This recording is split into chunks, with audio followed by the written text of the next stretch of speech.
What's going on, everybody? My name is Niels, or Guns for a Hire, choose your poison. And this is where I'm going to be talking about video game related news topics, technology, whatever it is, and we can get a little dialogue going on here. Now, before we go into this, as many of you know if you've been following it, Meatwagon, my partner, co-owner of You Always Win, we do a back and forth, we're doing a back and forth Dumb and Dumber Thoughts. Now, we kind of recently just put this on the back burner only because you got to understand this is my full-time job, so I'm here all the time. I'm doing all this stuff. I have time to do stuff like this, whereas Meatwagon has a full-time career outside of YouTube. Then he comes home, does his channel videos, and he does like 2 to 3 videos on his channel, and then he does 3 videos with me at night on You Always Win, so he's extremely busy. And it's kind of unfair for, to expect him to be able to pump out yet one more thing during the day because it has to be done. It's not like, gaming when we're all around. It's a little bit harder there. So we're putting that on the back burner there. I will be sort of moving forward. As many of you know, I had the gun shop for a number of years.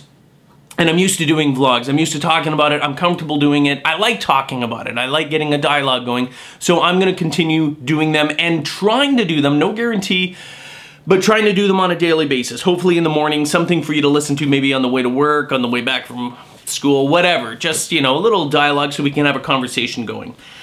So today, let's talk about this because this is kind of fresh right now, and a lot of you have been asking. By the way, if you're not following me already on Twitter, that link is in the description below. Follow me there. I'm always on there. I'm always reading. If you tweet me, I can't guarantee that I'll tweet back because I think it's 46,000 Twitter followers, so sometimes it's not easy for me, depending on how many people are talking, to see your tweet.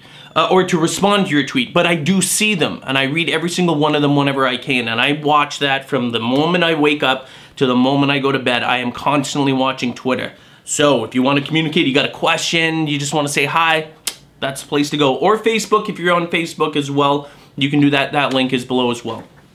So some of you have been asking on Twitter, you've wanted, and sometimes I stay away from this. This is a touchy subject in terms of what console should I get? What's your opinion, Guns? What are you gonna get? Like if you can only get one, what console is it gonna be? The PlayStation 4, the Xbox One, which I like that name, by the way, but we'll get into that. I'm only saying that because it's the most recent unveiling, and I was like, you know what? I like that Xbox One, kind of catchy. Anyway, or the Wii U. Let me sit in my chair here so I can sort of sit back like the lazy buffoon that I am. So here it is. PlayStation 4, here's the problem that I'm going to have right now. Now that they're all officially announced, there's so many unanswered questions, though, that is leaving grounds for argument. And I don't like it, and I want to stay away from it. And that's why it's very hard at this point to make a decision. But I think it's much easier to make the decision closer to the day, or even, if you're looking at it from a game perspective. Let's face it, both systems, both the PlayStation 4 and the Xbox One, are very similar in specs. I actually, before I even did this, I went on to CVG, Computer Video Games. I looked up articles there. I looked up articles on IGN. I looked up articles on The Escapist, I believe. Various places, because this is what I do, right? I mean, I want to make sure that I'm getting some good information. And the consensus is that nobody knows what's going on. There's so many unanswered questions in terms of both consoles, and particularly now with them focusing on Xbox One, there's so much confusion going on. There's so many unanswered questions that no one really knows what's going on. The only people that have really made a decision as to what console they're going to make, and this has got to be purely based on fanboyism. That's it. I just answered it there. Are the fanboys. It's just because they have this undying love. They're like, oh, Microsoft, I love you, and I understand that. Believe me, I get it. If you started your gaming with an Xbox, or you really got into next-gen gaming, or current-gen gaming rather, with the Xbox 360, it's brought you, that system is responsible for bringing you so many good times as a video gamer, entertainment, connecting you with friends. I understand why you would establish this connection. I get it. That's where fanboyism comes from. It's like this thing it gave them, even though it's a console and it's a company, and the company really doesn't give a crap about you. They're there to make a lot of money, and they're usually very good at doing it, especially Microsoft. So, I know you get this dedication, but It's just a corporation. It's just a machine. The main thing are the games. You and me, as video gamers, that's really what it's all about. But I understand, believe me, I kind of speak out against fanboyism only because they tend to they think more emotionally than logically. You know what I mean? They have this dedication. And to a certain degree, I had that with PlayStation. But I was able to move away from that quite early on. Once I had both systems, I could see the pluses and minuses. Because I do. I have the 360, the PlayStation 3. Actually, I have a number of PlayStation 3s. We have 2 Xbox 360s. We have a Wii, no Wii U. And now I mainly PC game. And this has allowed me to be very balanced in how I look at things. I see the benefits. I like the... you know, how a console is easy. You pick up a console, boom, you slap it in, plug a couple of cables, boom, you're done. You know, PC not always the same. You gotta configure it, you gotta make sure it's running. And believe me, I'm not bashing PC. If anything of all three, I would probably prefer. But as a YouTuber, creating videos, I would prefer PC. You know, that being said, I love consoles. I always have. I think they're a brilliant way for the masses to actually play games if they're not really into PC gaming. If they're not really into, it does all this, yeah, but your PC does this and this and this. They don't care. They're a gamer. If you're just a gamer, you don't care what a PC can do. And you don't want to pay for what a PC can do. You know what I mean? Most people do have a PC in their house, so it doesn't really matter. And again, those are sort of the fanboy, or as I call them, PC elitists. You know, they crap on all that, but I mean, everyone fights each other. But at this point here, because there's so much confusion with respect to the consoles, it's hard to make a decision at this point. The specs are so similar. Blu-ray players, big hard drives, you know, increased RAM, better core, multi-core, or whatever, like 8-core processor, I think, in the Xbox One. And I read an article actually on CVG that said that right now, on paper, that the specs for the PS4 are slightly better than the Xbox One. But even if that's true, and I'm not saying it is or it's not, this isn't me saying it, this is what they're saying. And there's a difference in the RAM. Like, if you're looking at this stuff, don't get caught up in this stuff. And I'm gonna tell you right now, do not focus on any of this stuff because it's all crap. It doesn't matter. They're so similar, they're so close. Multi-platform games that are coming out are gonna look so similar on all of the systems. They really are. I mean, let's look back at the PlayStation 3 and Xbox 360. On paper, the cell processor and the way that the PlayStation 3 was designed was technically superior to the Xbox 360. Did it matter in the end? No. 360 dominated the market, at least in North America. It had zero relevance. People are like, well, I'm gonna get this one that's way more powerful. The games determine that. The applications and what they get. You know, Call of Duty people knowing that they get certain, all those features there is what determines when it, you know, how well it does in the market. The tech specs. So the fact that someone's trying to say, oh, well, look, all they're doing is stirring up a crap storm with the fanboys. They're gonna get all blah and foaming at them. They're like, yeah, well, no, because they've got this and that doesn't matter. And then they start arguing. Ignore all that crap. It's irrelevant. When you buy your system, when you see a game on there, the differences will be negligible. Nothing there. And that brings me into the next segment here. I'm going to probably, myself, you know, this is my business, this is what I do. I'm probably going to buy a PlayStation 4 and the Xbox One. I'm not going to get the Wii U. As a YouTuber, as many of you know, I was actually at one point considering, I'm just going to say this right now, I was at one point considering buying a Wii U because I wanted to actually play Mario Brothers and games like that because that's what my youth was. And I know how fun they are. And I do love Mario. But with Nintendo's recent move to kind of, boom, squash videos on YouTube, and because this is my business, it's boom, it exploded. As soon as that happened, all thoughts gone. No, I'm not wasting my time on it. And by the way, with my 3 boys, I have a 10-year-old, an 8-year-old, and a 5-year-old. A 5-year-old. They have zero interest in the Wii U. They play on the Xbox 360 and the PlayStation 3, that's it. I asked them if they wanted to get a Wii U.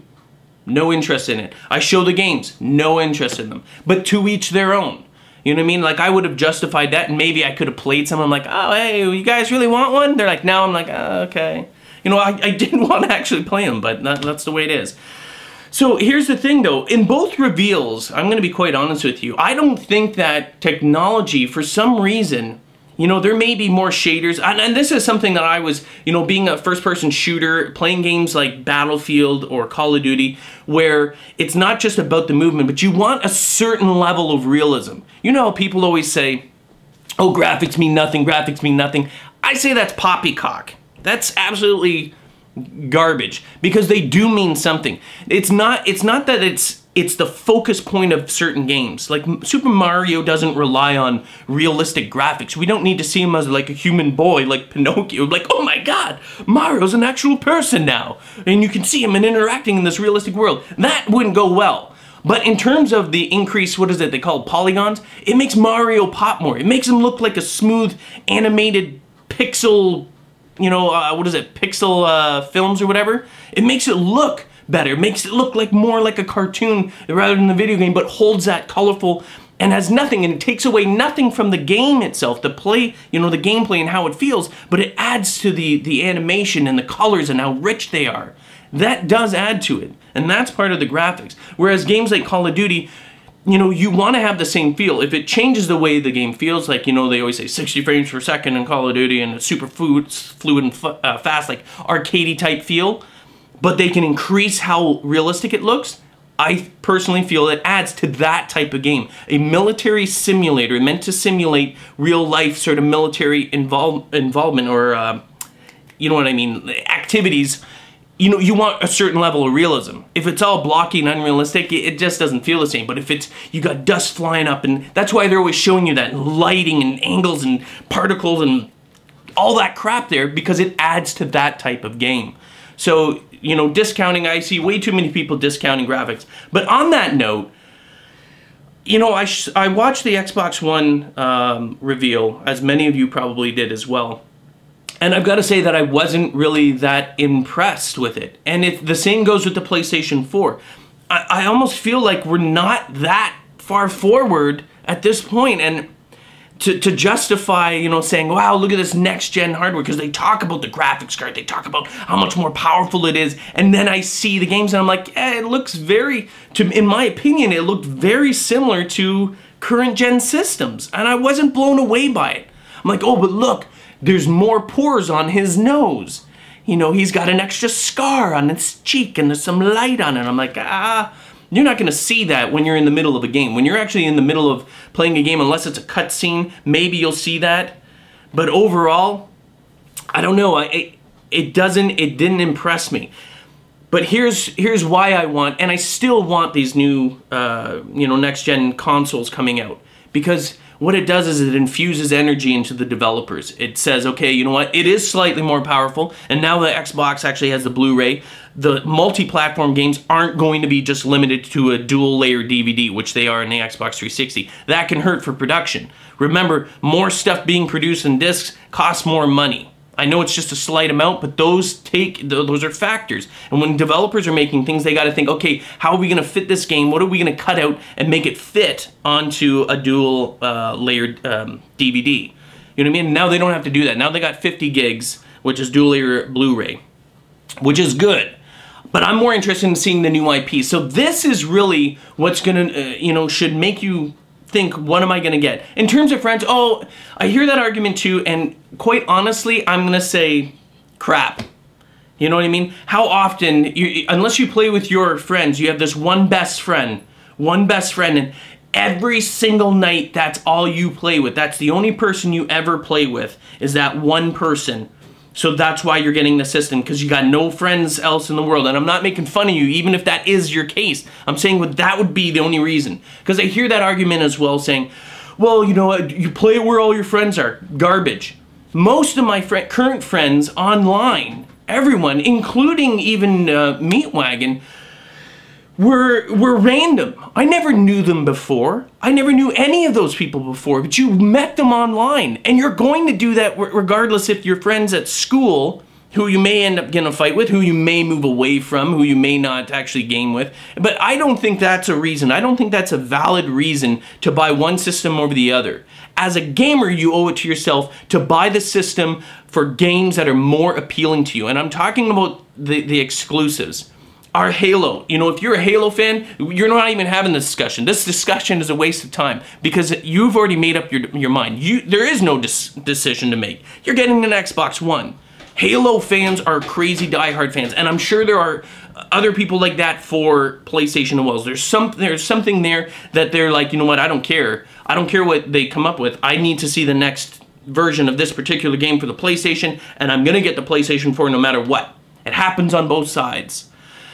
So it's really those sort of things there that determine. There are other factors involved as well, and this is where the lack of information from Microsoft right now, I'm sure it'll be clarified, right now is causing issues.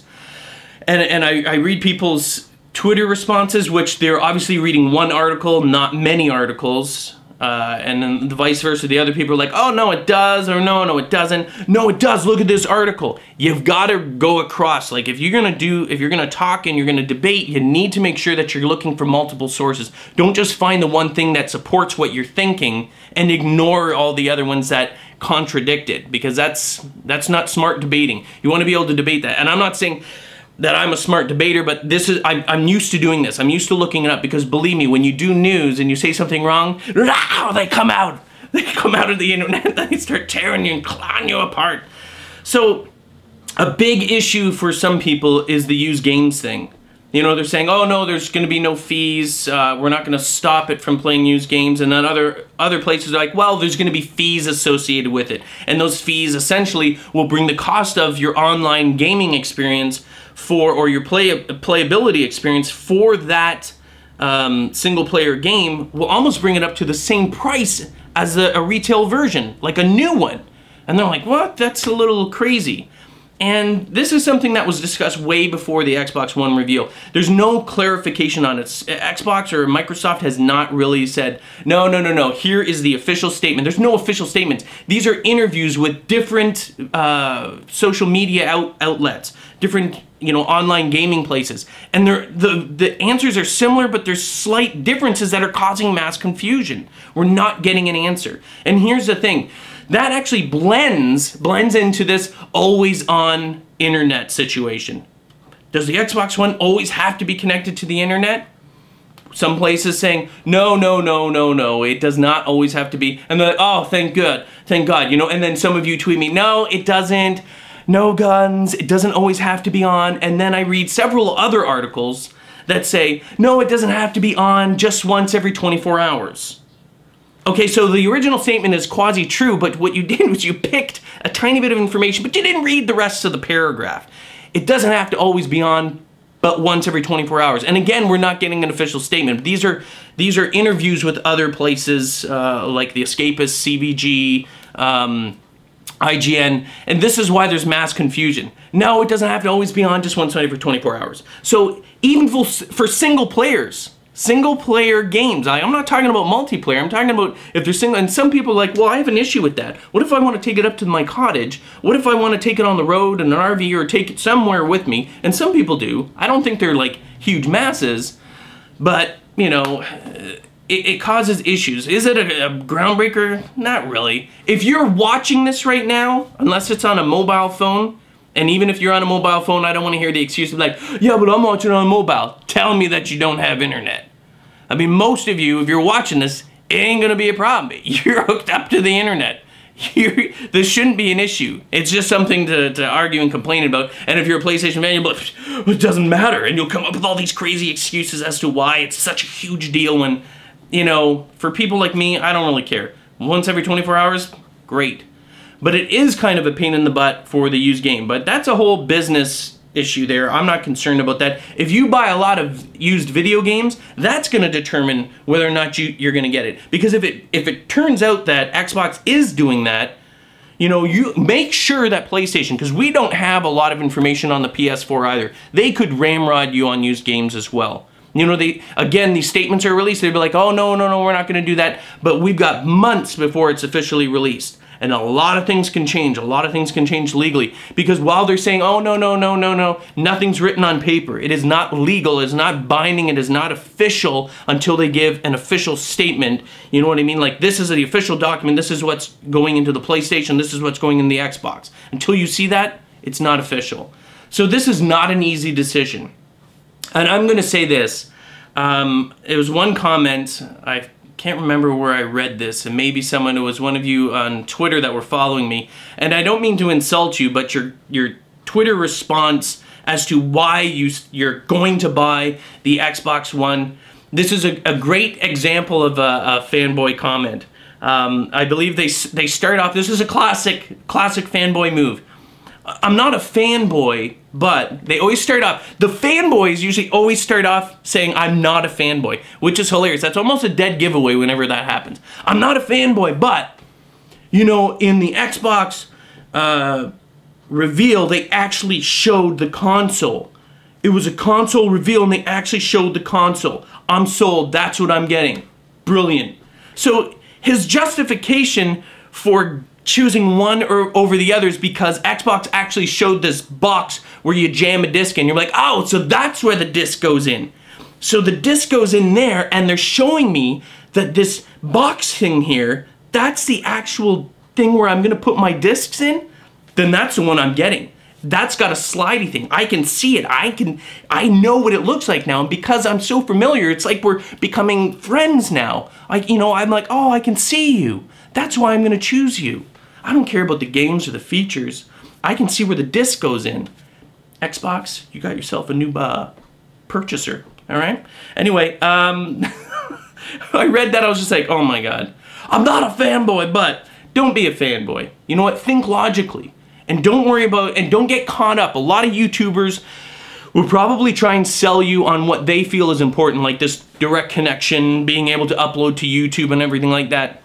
It's great for partners, but for the general masses, maybe you want to share some videos with your friends and everything like that, but is that the reason why you game? So you can upload videos to YouTube? I know you're on YouTube watching this, but is that the reason, is that enough reason to buy a console? Because it can upload to a site that you watch videos on. If you're a gamer, you buy a console because of the games. You know what I mean? The features are great. I like the features. I got Netflix. I watch movies on the PlayStation Store. I use them. I like that they're in both. You know what I mean? I'm not crapping on them. I really do like it, but my focus is always primarily on the video games themselves as a gamer. Anyway, that's my opinion. I probably haven't helped you at all, just confused you and rambled on a lot. But that's what I do. So have yourself a wonderful day, and I'll see you tomorrow.